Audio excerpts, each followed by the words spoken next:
থাকার সুযোগ করে দেওয়ার জন্য এবং কথা বলার আমন্ত্রণ জানানোর জন্য তাদের প্রতি আমি কৃতজ্ঞতা প্রকাশ করছি। আপনাদের মাঝে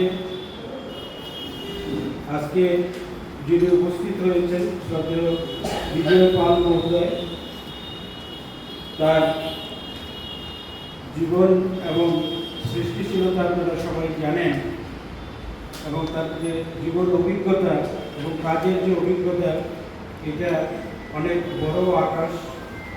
সাংবাদিকতার তার জীবন দীর্ঘদিনের, সম্পাদনার জীবন দীর্ঘদিনের, পত্রিকার সম্পাদক হিসাবে কাজ করার তার বিরাট অভিজ্ঞতা। এটা যেমন ঠিক, পাশাপাশি আপনারা তার থেকে যে অভিজ্ঞতাটা এবং পরামর্শ দিতে পারেন। দীর্ঘদিন তিনি একটি ভালো প্রকাশনা সকাল প্রান্তর এবং সকাল প্রচুর ভালো বই আপনারা যারা